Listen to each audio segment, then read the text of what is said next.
اعوذ باللہ من الشیطان الرجیم، بسم اللہ الرحمن الرحیم، نحمدہ و نصلی علی رسولہ الکریم وعلی آلہ واصحابہ اجمعین۔ رب اشرح لی صدری ویسر لی امری واحلل عقدۃ من لسانی یفقہوا قولی واجعل لی وزیرا من اہلی، آمین یا رب العالمین۔ سبحانک لا علم لنا الا ما علمتنا انک انت العلیم الحکیم۔ الحمدللہ ہم لوگ یہاں پر جمع ہیں اور تقریباً 2 ہفتے میں رمضان شروع ہو جائے گا، تو آج ہم لوگ رمضان کے متعلق کچھ باتیں کریں گے۔ کچھ باتیں آج کی محفل میں ہوں گی، اور انشاءاللہ جو ایک میرے خیال سے ہمیں بدھ اور ملے گا تو اس میں جو ہے ہم باقی باتیں کر لیں گے۔ تو رمضان ہم سب جانتے ہیں، اللہ تعالیٰ فرماتے ہیں اعوذ باللہ من الشیطان الرجیم کہ یا ایھا الذین آمنوا کتب علیکم الصیام کما کتب علی الذین من قبلکم لعلکم تتقون، کہ اے ایمان والو تم پہ روزے فرض کیے گئے ہیں جیسے تم سے پہلی امتوں پر فرض کیے گئے تھے تاکہ تم اللہ کا تقوی اختیار کرو۔ اور پھر ایک اور جگہ اس سے ہی نیکسٹ آیت میں اللہ تعالیٰ فرماتا ہے کہ شہر رمضان الذی انزل فیہ القرآن، کہ رمضان وہ مہینہ ہے جس میں قرآن نازل کیا گیا۔ اب رمضان کے بارے میں جنرل معلومات ہم سب جانتے ہیں کہ رمضان جو ہے وہ اسلامی مہینوں میں 9واں مہینہ ہے، اور اس مہینے میں اللہ تعالیٰ نے روزے رکھنے کا حکم دیا ہے۔ اب روزہ جو ہے وہ اسلام کا چوتھا رکن ہے۔ اللہ تعالیٰ صحیح بخاری میں نبی صلی اللہ علیہ وسلم فرماتے ہیں کہ اسلام کی بنیاد 5 چیزوں پر رکھی گئی۔ سب سے پہلی اس بات کی گواہی دینا کہ اللہ تعالیٰ کے علاوہ کوئی معبود نہیں ہے اور محمد صلی اللہ علیہ وسلم اللہ تعالیٰ کے رسول ہیں۔ دوسری بات کی گواہی دینا یا دوسرا جو رکن ہے اسلام کا وہ یہ ہے کہ نماز، اللہ تعالیٰ نے ہم پہ 5 نمازیں فرض کی ہیں۔ اس کے بعد زکوٰۃ دینا، جو صاحب نصاب ہوگا وہ زکوٰۃ دے گا۔ اس کے بعد رمضان کے روزے الا یہ کہ انسان پر کوئی ایسی مجبوری ہو کہ وہ روزہ نہ رکھ سکتا ہو، بیمار ہو یا سفر میں ہو۔ اور 5واں بیت اللہ کا حج کرنا، جو شخص استطاعت رکھتا ہو وہ بیت اللہ کا حج کرے گا، زندگی میں ایک بار فرض ہے۔ روزے کا وقت ہم سب جانتے ہیں کہ صبح صادق سے لے کے غروب آفتاب تک۔ ٹائمنگ کیا ہے، اوپر نیچے کیا ہے، ہم اس وقت اس کی بحث میں نہیں جائیں گے۔ اب سب سے پہلے ہم یہ دیکھ لیں کہ رمضان کیا نہیں ہے۔ ہمارے یہاں روزوں کا یا رمضان کا ایک بہت بڑا مسئلہ یہ ہے کہ رمضان میں 3 قسم کے لوگ پائے جاتے ہیں۔ جو سب سے پہلی قسم اور سب سے مشہور قسم ہے وہ لوگ ہیں جن کے لیے رمضان ایک تفریح کا مہینہ ہے۔ ان کے لیے اٹس اے فن منتھ، ان کے لیے افطاریاں ہوتی ہیں، مزے کے کھانے ہوتے ہیں، افطاریاں پریپیئر کرتے ہیں، خاص کھانوں کے پروگرام دیکھے جاتے ہیں کہ فلانا کھانا کیسے بنانا ہے، ڈھمانا کیسے بنانا ہے۔ پھر اس کے بعد افطار پارٹیز ہوتی ہیں، جو ہے وہ باقاعدہ اہتمام کیا جاتا ہے کہ اس ہفتے ہماری طرف یا اس دن ہماری طرف، اس دن ان کی طرف، تیسری، چوتھی، 5ویں۔ اور کچھ لوگ ایسے ہوتے ہیں جن کے لیے فن یہ ہوتا ہے کہ وہ ساری رات جاگتے ہیں، اور جاگ کے جو ہے وہ پھر رات کو کیا کرتے ہیں، کوئی گیم کھیلتا ہے، کوئی موویز دیکھتا ہے، کوئی کھانے کھاتا ہے، اور سارا دن سوتے ہیں، اور عصر کے بعد یا مغرب سے کچھ دیر اٹھ کر پہلے جو ہے وہ روزہ افطار کر دیتے ہیں۔ اور جو بزنس والے ہوتے ہیں، ظاہری بات ہے ان کے لیے تو چاندی ہوتی ہے یہ مہینہ۔ ہمارے ملکوں میں خاص طور پہ جو ہے وہاں پر تو انتظار کیا جاتا ہے کہ کم جو ہے نا وہ رمضان کا مہینہ آئے، اور رمضان کے مہینے سے پہلے جو ذخیرہ اندوزی کی جاتی ہے اور قیمتیں بڑھائی جاتی ہیں اور خوب بزنس کیا جاتا ہے۔ اور اسی طرح ایک تو نہیں، خیر وہی انہی لوگوں میں وہ لوگ بھی ہوتے ہیں جن کے لیے رمضان کے آخری 5، 7، 10 دن جو ہے وہ خریداری کا موسم ہوتا ہے۔ اب انہیں پتہ ہوتا ہے کہ رمضان آنے والا ہے، تو جو ہے نا انہوں نے دیکھنا کہ سیل کہاں پہ لگ گئی ہے، کپڑے کہاں سے لینے ہیں۔ جو مرد حضرات ہوتے ہیں ان کو یہ فکر ہوتی ہے کہ جو چاند رات ہے اس میں ہم نے کیا کیا کرنا ہے، کیسے کرنا ہے، شیو کہاں سے کروانی ہے، اور بال کہاں سے کٹوانے ہیں، اور فلانی چیز کہاں سے ملنی ہے۔ یہ وہ لوگ ہیں جو بہت زیادہ ہوتے ہیں، ان کے پاس رمضان یا غیر رمضان کے لیے یعنی عبادات یا رمضان یا اس چیز کی کوئی خاص ویلیو نہیں ہوتی۔ ان کو یہ ہوتا ہے کہ یہ رمضان کا مہینہ آیا، ایک مہینہ تو اس میں ایک فن ٹائم ہے ہمارے لیے۔ دوسرے مسلمان وہ ہوتے ہیں جو رمضان پریکٹسنگ مسلمز ہوتے ہیں، یہ کہ رمضان کے مہینے میں وہ مسلمان ہوتے ہیں۔ گویا ایسا ہے کہ رمضان کا مہینہ ان کے لیے ایک سوئچ ہوتا ہے۔ رمضان کا مہینہ ان کے ایمان کے لیے ایک سوئچ ہوتا ہے۔ رمضان آتا ہے وہ سوئچ آن ہو جاتا ہے۔ وہ جیسے ہی سوئچ آن ہوتا ہے وہ دھڑا دھڑ عبادتیں، نمازیں بھی پڑھ رہے ہیں، نفل بھی پڑھ رہے ہیں، قرآن بھی پڑھ رہے ہیں، 2 3 قرآن بھی ختم کر دیں گے، اور کوئی برا کام نہیں کریں گے، نہ جھوٹ بولنا ہے، نہ دھوکہ دینا ہے، فلم بھی نہیں دیکھنی ہے، کوئی ویب سیریز نہیں، کچھ نہیں کرنا، ایسا کوئی کام نہیں کرنا۔ بس یہ جو رمضان آیا نا، گویا وہ یہ سمجھتے ہیں کہ جو سال کے باقی 11 مہینوں میں ہم نے کیا ہے، اس رمضان میں یہ جو ہے نا، یہ رمضان ایک قسم کا اسے کہتے ہیں نا ایک لانڈری منتھ ہے، کہ اس میں جو ہے نا اب ہم نے اپنے آپ کو جھونک دینا ہے، اور جو ہم نے پورے سال کے 11 مہینے جو بھی ہم نے کیا، اللہ تعالیٰ نے اللہ تعالیٰ نے اس رمضان کے ذریعے سے ہم اس کی توبہ استغفار اللہ تعالیٰ سے کریں گے۔ لیکن ہوتا کیا ہے کہ جیسے ہی یہ رمضان ختم ہوتا ہے وہ سوئچ دوبارہ آف ہو جاتا ہے۔ جب وہ سوئچ دوبارہ آف ہوتا ہے تو وہ جہاں سے انہوں نے اپنی وہ پہلے والی زندگی چھوڑی ہوتی ہے، وہ بالکل رمضان رات، ادھر سے وہ چاند رات شروع ہوتی ہے اور ادھر سے گویا جو ہے نا وہ آزاد ہو جاتے ہیں، اور وہ جو انہوں نے شروع کیا ہوتا ہے وہ ساتھ ہی جو ہے نا وہ معاملات شروع ہو جاتے ہیں۔ ہمارے یہاں تو خیر بہت ہی برے حالات بھی ہیں، اچھی بات نہیں ہے ان کو مینشن کرنا، کہ وہی پارٹی شروع، سگریٹ نوشی شروع، اور جو بھی بری حرکتیں تھیں وہ شروع ہو جائیں گے، جھوٹ بولنا، دھوکہ دینا، اگر بزنس مین ہے تو دوبارہ سب ان کی طرف آ جائیں گے۔ تو گویا ان کے لیے یہ ایک مہینہ جو ہے، یہ آپ یہ سمجھیں کہ یہ مشقت کا مہینہ ہوتا ہے۔ اور تیسرے مسلمان یا تیسرے قسم کے لوگ یا تیسرے قسم کے مسلمان وہ ہوتے ہیں جو یہ جانتے ہیں کہ اس رمضان سے ہم نے کیا حاصل کرنا، یا دوسرے الفاظ میں وہ مسلمان رمضان کے مہینے کا مقصد جانتے ہیں۔ اور یہ وہ لوگ ہوتے ہیں کہ جو رمضان کے علاوہ باقی 11 مہینوں میں بھی کوشش کرتے ہیں کہ اپنے ایمان کے اعلیٰ ترین درجے پر رہیں۔ وہ کوشش کرتے ہیں کہ اللہ تعالیٰ نے ان پہ جو چیزیں فرض کی ہیں ان کو اچھے طریقے سے نبھائیں۔ وہ کوشش کرتے ہیں کہ اللہ تعالیٰ نے جن چیزوں سے منع کیا ہے اس سے دور رہیں۔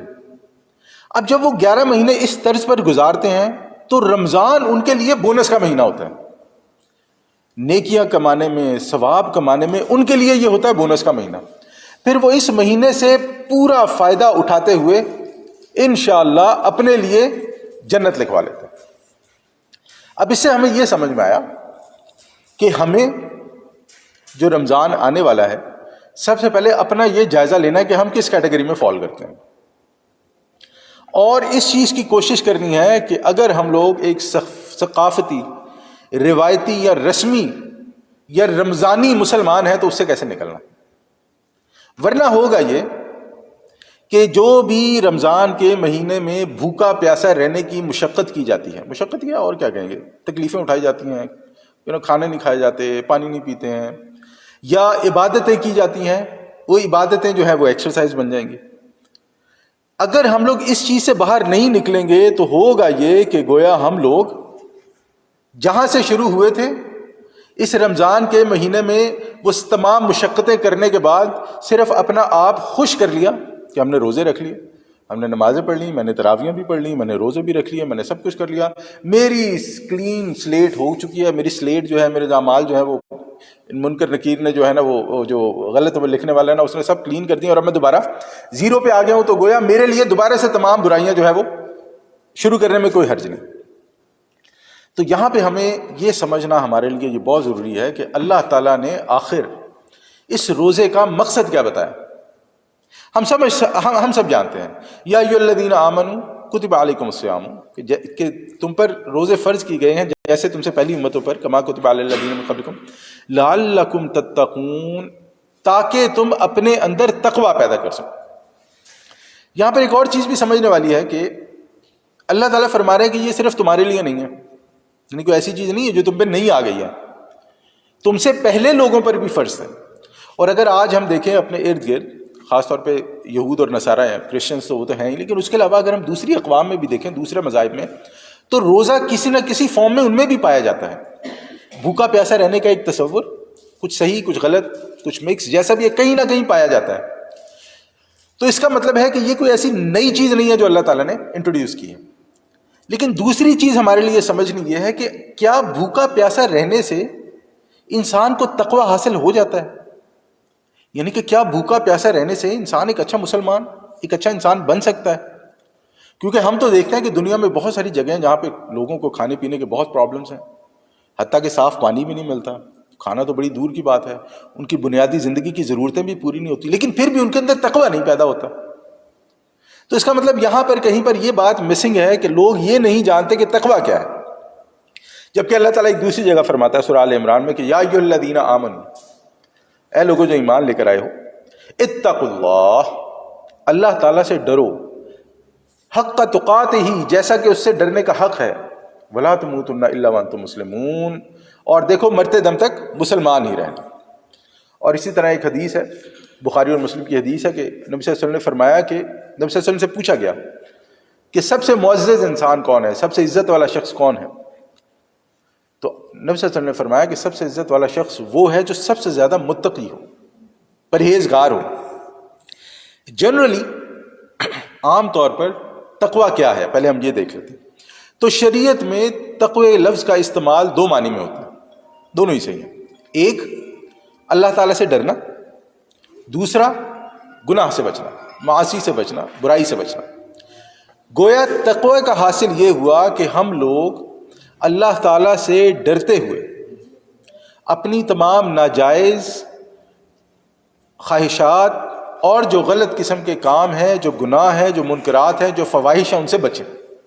اگر ایک انسان یہ کوشش کرتا ہے تو گویا وہ تقوی حاصل کر رہا ہے، تقوی حاصل کرنے کی کوشش کر رہا ہے۔ اب یہاں پر ایک سوال اور بھی پیدا ہوتا ہے کہ یہ ڈرنے سے کیا مراد ہے؟ دیکھیے، ایک ڈرنا ہے جو فطری ہے، طبیعی ہے، کہ انسان جو ہے وہ کسی سانپ کو دیکھ کر ڈر جاتا ہے، کسی درندے کو دیکھ کر ڈر جاتا ہے۔ لیکن اللہ تعالیٰ سے ڈرنا اس قسم کا ہے کہ گویا جیسے میرے والدین ہیں، مثال دے رہا ہوں، اب میں اپنے والدین کی خدمت اس لیے کرتا ہوں، یا میں اپنے اساتذہ کی خدمت اس لیے کرتا ہوں کہ وہ مجھ سے ناراض نہ ہوں۔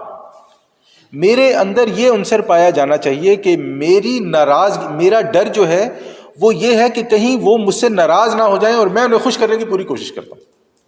تو اللہ تعالیٰ سے جو تقوی ہے، یا جو اللہ تعالیٰ سے ڈر یا خوف ہے، وہ کچھ اس قسم کا ہے، کیونکہ نعوذ باللہ اللہ تعالیٰ جو ہے وہ کوئی سیڈسٹ پرسنالٹی نہیں ہے، یعنی کہ اللہ تعالیٰ نعوذ باللہ ایسی چیز نہیں ہے کہ اسے لوگوں کو تکلیف دے کے خوشی ملتی ہے۔ اللہ تعالیٰ ہمیں سب سے زیادہ پیار کرنے والا، اس کے لیے وہ جو سب سے بڑی خوبصورت حدیث پیش کی جاتی ہے کہ اللہ تعالیٰ نے رحمت کے 100 درجے کیے، ان 100 درجوں میں سے 99 اپنے پاس رکھے، اور صرف ایک درجہ اس پوری جتنی بھی زمین پر مخلوق ہے ان سب میں بانٹ دیا، جس میں انسان بھی ہیں، چرند بھی ہیں، پرند بھی ہیں، کیڑے بھی ہیں، مکوڑے بھی ہیں، ہر وہ جاندار جو اس دنیا میں پایا جاتا ہے، اللہ تعالیٰ نے اس رحمت کا حصہ اس کو دے دیا ہے۔ اور اسی لیے ہم دیکھتے ہیں کہ اسی رحمت کی وجہ سے ہے کہ اگر انسان کسی چڑیا کے بچے کو بھی انگلی لگانا چاہے تو وہ چڑیا اتنے بڑے انسان پر بھی حملہ کر دیتی ہے۔ اللہ تعالیٰ 99% زیادہ محبت کرتا ہے ہم سے۔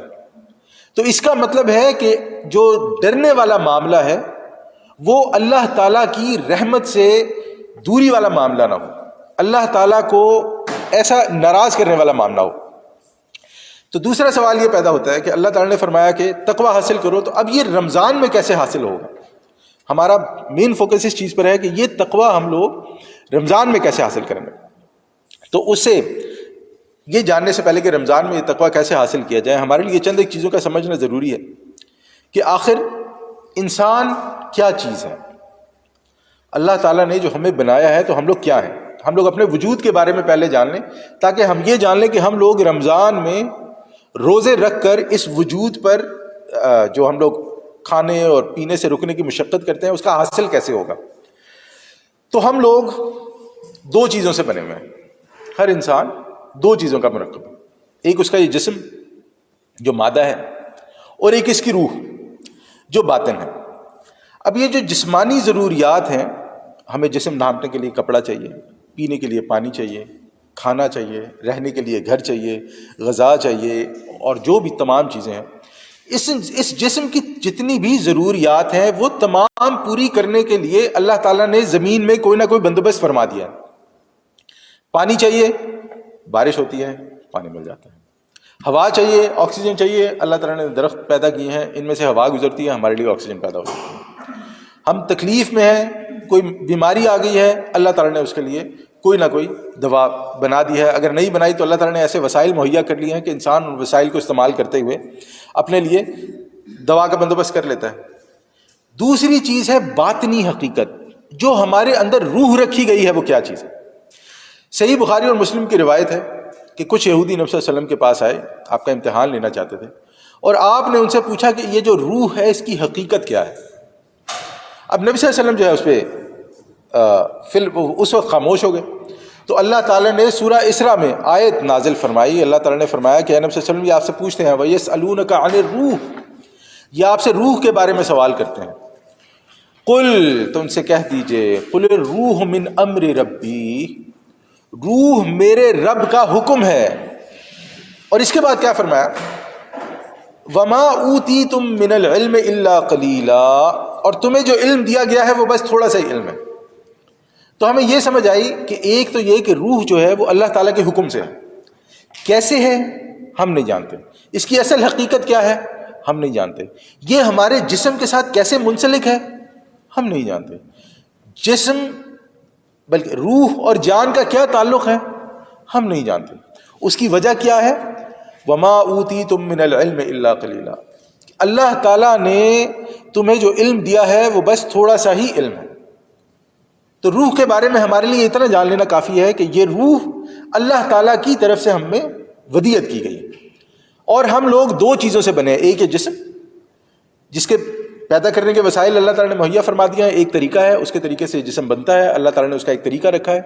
لیکن جب یہ جسم بن جاتا ہے 40 دن تک پہنچ جاتا ہے تو اللہ تعالیٰ پھر اس میں روح بھیجتا ہے اپنی طرف سے. وہ روح گویا انسان کے بس کی بات نہیں ہے. انسان کوشش کر سکتا ہے جسم بنانے کی، اس میں روح ڈالنا اللہ تعالیٰ کا کام ہے. اب جب انسان اس چیز کو سمجھ لے کہ انسان کو اشرف المخلوقات کیوں کہا گیا ہے تو انسان کو اپنی اوقات سمجھ میں آ جائے. اگر انسان کے اندر سے اس روح کو نکال دیا جائے تو پھر ایک انسان اور حیوان میں کوئی فرق نہیں. اور یہی روح ہے جس کی وجہ سے اللہ تعالیٰ انسان سے کلام کرتا ہے. اب ہم آگے چلتے ہیں جی. اب یہ جو روح ہے اس کی ضروریات کیا ہیں؟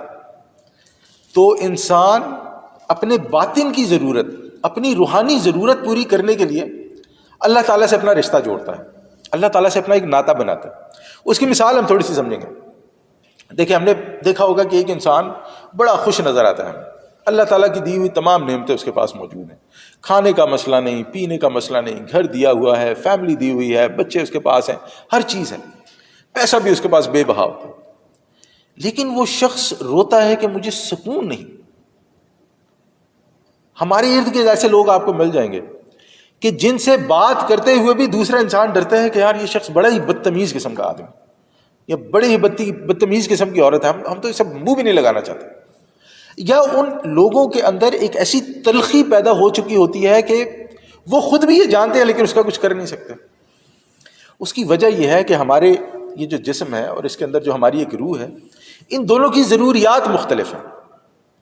انسان اس زندگی میں اپنی تمام تر توجہ اس جسم کی ضروریات پوری کرنے کے لیے لگا دیتا ہے. اسے اچھے سے اچھا کھانے کو دیتا ہے، اچھے سے اچھا پہننے کو دیتا ہے، اچھے سے اچھی سہولیات مہیا کرتا ہے، تو جسم تو خوش ہو جاتا ہے. جسم کو اور کیا چاہیے؟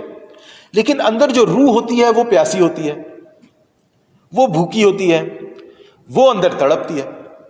جب روح اندر سے تڑپتی ہے تو انسان اوپر سے تڑپتا ہے. جب روح اندر سے روتی ہے تو انسان اوپر سے روتا ہے. جب روح اندر سے سسکیاں بھرتی ہے تو انسان کو اس کی اوپر سے تکلیف محسوس ہوتی ہے. اور اس کی ایک نہیں آپ کو سینکڑوں مثالیں مل جائیں گی. اس لیے انسان کے لیے یہ سمجھنا بہت ضروری ہے کہ اگر انسان اپنا جو وجود ہے اس کو دونوں طریقے سے اعتدال میں نہ رکھے، بیلنس نہ رکھے اپنی روحانی اور باطنی ضروریات کا، تو پھر یا انسان پورے کا پورا دنیا میں غرق ہو جاتا ہے، یا انسان روحانی طور پر اگر اپنے آپ کو، اپنے جسم کو مارے تو پھر وہ روحانی طور پر پورے کا پورا اس میں غرق ہوتا ہے جو اللہ تعالیٰ کو مطلوب نہیں ہے. پھر انسان ماں باپ کے حقوق پورے نہیں کرتا، بیوی بچوں کے حقوق پورے نہیں کرتا، اللہ تعالیٰ نے جو اس پہ حقوق رکھے ہیں وہ پورے نہیں کرتا.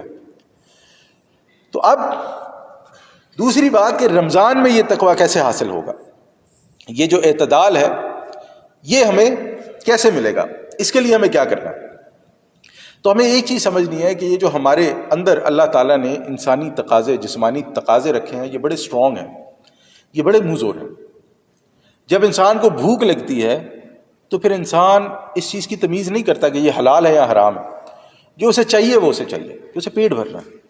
جب انسان کے اندر شہوت کا جذبہ جاگ اٹھتا ہے تو پھر انسان نہیں دیکھتا کہ اس نے کیا صحیح ہے کیا غلط ہے، پھر اس کے اندر جو ایک ارج ہے وہ اللہ تعالیٰ نے رکھی ہے، اس نے وہ پورا کرنا ہی کرنا. تو گویا اگر انسان اپنے اندر ضبط نفس پیدا نہیں کرتا، اپنے اندر یہ کنٹرول پیدا نہیں کرتا، تو انسان ایک بڑی مشکل کا شکار ہو جائے. اور اس رمضان میں ہماری یہی کوشش ہونی چاہیے کہ ہم لوگ اپنے اندر کسی طرح یہ کنٹرول پیدا کریں، جس کے ذریعے سے جب ہم اس رمضان سے نکلیں، اللہ تعالیٰ سب کو خیر و عافیت سے نکالیں، ہم لوگ اس رمضان کو پورا کر کے نکلیں تو ہم لوگ ایک مختلف مسلمان. ایسا نہ ہو کہ ہم نے جس طرح اپنی زندگی چھوڑی تھی رمضان سے پہلے، رمضان میں پورا گزارنے کے بعد، نوافل پڑھنے کے بعد، باتیں کرنے کے بعد، قرآن پڑھنے کے بعد پھر دوبارہ سے وہیں سے شروع ہو جائیں. اس کی مثال ہم لوگ سمجھیں گے کہ ایک گھوڑا اور ایک سوار. اگر ایک سوار کسی گھوڑے پر بیٹھا ہوا ہے اور وہ گھوڑا بھاگ رہا ہے اور وہ سوار نہیں جانتا کہ اس گھوڑے کو کیسے کنٹرول کرنا ہے، گویا وہ سوار کمزور ہے، تو ہوگا یہ کہ وہ گھوڑا اس سوار کو اٹھا کے کہیں نہ کہیں پٹخ دے گا، کہیں گرا دے گا، کسی کھائی میں پھینک دے گا اور اس کا بڑا نقصان ہوگا. لیکن اگر وہ سوار ٹرینڈ ہے، مضبوط ہے، طاقتور ہے، تو پھر وہ اس گھوڑے کو قابو میں رکھے گا. اور جب وہ اس گھوڑے کو قابو میں رکھے گا تو پھر وہ گھوڑا اس کے اشاروں پر ہی جدھر جائے گا وہ گھوڑے. تو گویا جو ہمارا جو حیوانی وجود ہے یہ گھوڑے کے مانند ہے. اس لیے آپ دیکھیں کہ ہمارا حیوانی وجود جو ہے عموماً انسانوں پر ان کا جو حیوانی وجود ہے وہ غالب رہتا ہے. وہ نہیں کہتا ہے دیکھو ابھی بہت ٹائم ہے، وہ کس نے موت دیکھی ہے، ابھی نیکیاں کرنے کے لیے بڑا وقت پڑا ہوا ہے، بڑا بڑا بڑا بڑا، پہلے یہ چیز لے لو، پہلے وہ چیز لے لو، پہلے یہ پالو، پہلے یہ گھڑی لے لو، پہلے یہ موبائل لے لو، پہلے یہ گھر لے لو، پہلے یہ گاڑی لے لو، فلانا ڈھمانا. اب یہ جو ہماری انا، ہماری خودی، ہمارا سیلف جو ہے نا، یہ ہے وہ گھوڑا جس پر قابو پانا بہت ضروری ہے. اگر یہ کمزور ہوگا تو پھر گھوڑا جو ہے نا وہ ہمارا بڑا بیڑا غرق کر دے. لیکن اگر ہماری انا، ہماری خودی، ہمارا سیلف طاقتور ہے، ہمارے اندر جو نفس، ہماری جو روح اللہ تعالیٰ نے رکھی ہے، اگر وہ طاقتور ہے تو پھر ہمارے لیے اس حیوانی وجود کو کنٹرول کرنا آسان ہو جائے. تو اب اللہ تعالیٰ نے ہمیں اس رمضان میں اس حیوانی وجود کو اور ہمارے اندر جو روحانی وجود ہے اس میں اعتدال پیدا کرنے کے لیے ایک ٹول دیا ہے. اور اس ٹول کے بارے میں اللہ تعالیٰ نے فرمایا ہے شہر رمضان الذی انزل فیہ القرآن، کہ یہ وہ مہینہ ہے جس کے اندر اللہ تعالیٰ نے قرآن نازل کیا ہے. اور پھر اس قرآن کی کیا ڈیفینیشن بتائی ہے، اس قرآن کی دو سب سے زبردست خصوصیات کیا بنوائی، ھدی للناس، لوگوں کے لیے ہدایت ہے، وبینات من الہدی، اور والفرقان، وبینات من الہدی والفرقان، اور حق و باطل کے درمیان روشن امتیاز کی روشن دلیلوں کے ساتھ ہے. گویا ہونا یہ چاہیے ہمارے لیے کہ اگر ہم لوگ اس رمضان میں اپنے لیے تبدیلی چاہتے ہیں تو ہم لوگوں کا مین فوکس ہونا چاہیے قرآن پر. ہماری عبادات اپنی جگہ، ہمارے روزے اپنی جگہ، ہمارے نوافل اپنی جگہ، ہم نے جو رات کو تراویحاں پڑھنی ہیں وہ اپنی جگہ، لیکن یہ قرآن ہمارے اس رمضان کا وہ گول ہونا چاہیے کہ جس کے ساتھ ہم لوگ ایسا تعلق پیدا کر لیں کہ چاہے رمضان ہو یا غیر رمضان ہو، ہمارا تعلق قرآن کے ساتھ کبھی بھی کمزور نہ پڑے. دیکھیں ہم لوگ رمضان میں قرآن پڑھتے ہیں، کوئی ایک بار پڑھتا ہے، کوئی دو بار پڑھتا ہے، اور اللہ کے کچھ ایسے نیک بندے بھی ہیں جو 3 بار بھی پڑھتے ہیں. لیکن بات یہاں پر آ کر رکتی ہے کہ کیا ان کے 2 یا 3 یا 1 بار قرآن پڑھنے سے ان کے اندر کوئی تبدیلی واقع ہوتی ہے کہ نہیں؟ نبی صلی اللہ علیہ وسلم پر تہجد فرض تھی، ہم پر نہیں. نبی اکرم صلی اللہ علیہ وسلم پر تہجد فرض تھی، اور نبی اکرم صلی اللہ علیہ وسلم تہجد میں لمبی لمبی نماز پڑھا کرتے تھے، لمبا لمبا قرآن پڑھا کرتے تھے. اس قرآن سے، اس نماز سے انہیں حاصل کیا تھا؟ اور جب ایک بار اماں عائشہ رضی اللہ عنہا نے کہا بھی کہ آپ کے تو پیروں میں ورم پڑ جاتے ہیں، آپ اتنی لمبی نماز، حالانکہ آپ بخشے ہیں، تو نبی صلی اللہ علیہ وسلم نے فرمایا کہ کیا میں اپنے رب کا شکر گزار بندہ نہ بنوں؟ یعنی کہ اس قرآن کے ذریعے سے نبی اکرم صلی اللہ علیہ وسلم کو ظاہری بات ہے کوئی نہ کوئی ایسا معاملہ، کوئی نہ کوئی ایسی چیز حاصل ہوتی تھی جو آج کے مسلمان کو حاصل نہیں. اور وہ کیا چیز تھی؟ اللہ تعالیٰ فرماتا ہے افلا یتدبرون القرآن، کیا یہ لوگ قرآن پر تدبر نہیں کرتے، غور نہیں کرتے، فکر نہیں کرتے. ام علی قلوبہم اقفالھا، یا ان کے دلوں پر تالے پڑ گئے ہیں. دیکھیں ایک انسان ایک مہینے میں 2 سے 3 بار قرآن پڑھ جائے اور ایک بھی آیت پہ غور نہ کرے، تدبر نہ کرے، فکر نہ کرے، تو گویا اس نے قرآن ویسا ہی پڑھا. اجر تو مل جائے گا، میں اجر پہ کوئی فتویٰ نہیں دے رہا ہوں، نہ ہی میں یہ فتویٰ، لیکن اس نے گویا قرآن ایسا ہی پڑھا جیسے ہم طوطے کو کوئی چیز رٹا دیتے ہیں. اور آپ دیکھیں کہ ہمارے رمضان میں قرآن کا فوکس، ہمارے جو مسلمان ہیں ان کا فوکس قرآن پر کیا ہوتا ہے کہ میں نے 1 پڑھنا ہے، میں نے 2 پڑھنے ہیں. تراویحوں کا کیا فوکس ہوتا ہے کہ میں نے پورے کا پورا قرآن جو ہے وہ ختم کرنا ہے. جو ہمارے ائمہ ہیں ان میں بہت زیادہ، ظاہری بات ہے وہ اتنی تیز قرآن پڑھتے ہیں کہ وہ گھنٹے کے اندر جو ہے وہ جو ہے نا وہ کیا اسے کہتے ہیں 20 تراویح بھی پڑھ لیتے ہیں. اور کچھ لوگ ہوتے ہیں جو 2 گھنٹے میں بھی 8 تراویح پڑھتے ہیں. تو بات یہی ہے کہ اللہ تعالیٰ فرماتا ہے افلا یتدبرون القرآن، کیا یہ لوگ قرآن پہ غور و فکر نہیں کرتے؟ گویا اس رمضان کے مہینے میں اگر ہمارا تعلق قرآن کے ساتھ غور و فکر کا نہیں بنتا ہے تو ہماری زندگی میں تبدیلی نہیں آ سکتی. اور دوسری چیز، قرآن جو پڑھا جاتا ہے وہ کیسے پڑھا جاتا ہے؟ چاہے تراویح ہو چاہے وہ غیر تراویح میں پڑھا جاتا ہے، وہ اتنی تیز قرآن پڑھتے ہیں کہ جو شاید جو قرآن سمجھنے والا ہو نا اسے بھی وہ چیز سمجھنا ہے. اور اللہ تعالیٰ فرماتا ہے ورتل القرآن ترتیلا، قرآن کو ترتیل کے ساتھ ٹھہر کر آہستہ آہستہ پڑھو. اس کی ایک مثال سمجھتے ہیں، خیر مثال تو قرآن کی اسے نہیں دی جاتی، لیکن ہماری زبان میں، اپنی زبان میں انسان کی جو کوئی اچھی شاعری ہوتی ہے نا، انسان اسے بڑا انجوائے کرتا ہے، جو اس کی اپنی زبان میں ہوتی ہے، جسے وہ کنیکٹ کر پاتا ہے، جسے وہ سمجھ پاتا ہے. اچھی شاعری کو جتنے اچھے طریقے سے پڑھنے والا ہوگا اس کا اثر اتنا ہی زیادہ ہو جاتا ہے. تو گویا یہی معاملہ ایک اچھے قاری کے ساتھ بھی ہے، ایک اچھے قرآن سمجھنے والے کے ساتھ بھی، کہ ہم قرآن کو جتنا سمجھ کر، جتنا غور کر کے، جتنا فکر کر کے پڑھیں گے، یہ قرآن ہمارے اندر اتنی ہی تبدیلی لے کر آئے. اور جتنی تبدیلی ہمارے اندر آئے گی، یہ جو حیوانی وجود ہے یہ اتنا ہی اس نفس کے تابع ہوتا جائے گا. دیکھیں اللہ تعالیٰ نے جیسے فرمایا کہ اللہ تعالیٰ نے قرآن اتارا اس مہینے میں، نبی صلی اللہ علیہ وسلم نے تہجد میں قرآن پڑھا. تمام امت کے علماء جو ہیں وہ اس بات پر ان کا اجتماع ہے کہ قرآن جو ہے وہ رمضان میں زیادہ سے زیادہ پڑھنا چاہیے، تراویح کا اہتمام بھی کرنا چاہیے. انسان کو جا کے قرآن تراویح جو ہے وہ جماعت کے ساتھ بھی پڑھنی چاہیے، علماء کے ساتھ، جو آپ کا امام ہے اس کے ساتھ بھی پڑھنی چاہیے، الا یہ کہ انسان جو ہے وہ اکیلا اہتمام کر سکتا ہو. لیکن تمام کے تمام علماء، تمام کے تمام جو مسلمان عالم ہیں اور جو کسی بھی فرقے سے تعلق رکھتے ہیں، وہ یہی کہتے ہیں کہ اس مہینے میں قرآن پڑھو، قرآن پڑھو، قرآن پڑھو، قرآن سے تعلق قائم کرو. البتہ جو ایک عام مسلمان ہے وہ یہ بات نہیں سمجھ پاتا کہ آپ نے اس قرآن سے تعلق تو قائم کرنا ہے، لیکن اس تعلق کی نوعیت کیا ہے. ہمیں یہ چاہیے کہ ہم لوگ بجائے اس کے کہ اس مہینے میں یہ کوشش کریں کہ ہم 2 3 1 4 5 قرآن ختم کریں، ہم لوگ یہ کوشش کریں کہ ہم لوگ اتنا قرآن پڑھیں جس قرآن کو ہم لوگ سمجھ سکیں، اس کا اثر قبول کر سکیں اور آگے چل سکیں.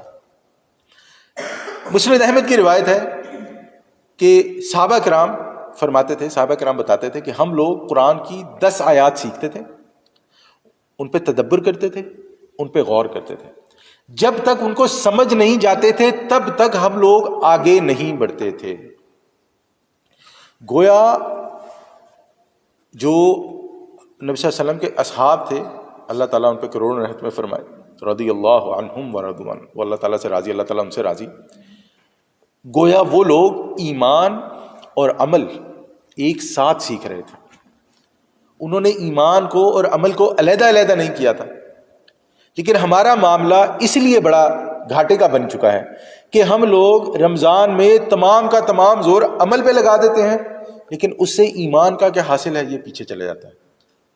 اور باقی مہینے میں قرآن سے کوئی تعلق ہی نہیں ہوتا، باقی مہینے میں ہماری عبادات جو ہیں اس میں چاشنی یا اس میں جو اللہ تعالیٰ کے ساتھ تعلق ہے وہ کمزور ہوتا جاتا ہے. اس کی بھی وجہ یہی ہوتی ہے کہ ہم لوگ جو عبادات کرتے ہیں وہ تعلق اللہ تعالیٰ کے ساتھ کیسا پیدا کرنا ہے وہ کہیں نہ کہیں پیچھے رہ جاتا ہے. تو ہم لوگ اس بار یہ کوشش کریں گے کہ ہم لوگ تقوی حاصل کریں، اس رمضان میں قرآن کے ساتھ اپنا تعلق پیدا کرتے ہیں، بجائے 3 قرآن ختم کرنے کے 3 سورتیں پڑھیں، سورہ فاتحہ، سورہ بقرہ، سورہ آل عمران، اور کوشش کریں کہ ان سورتوں کو سمجھیں۔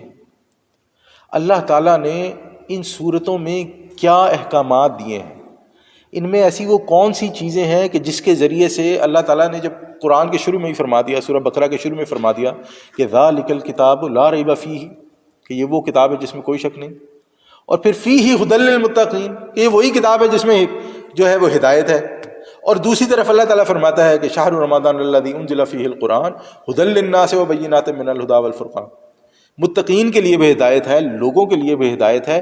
ہم لوگ مسلمان ہیں، ہم لوگ کلیم کرتے ہیں کہ یہ ہماری کتاب ہے، لیکن ہمارے لیے اس میں سے ہدایت کا کوئی پہلو نہیں نکلتا۔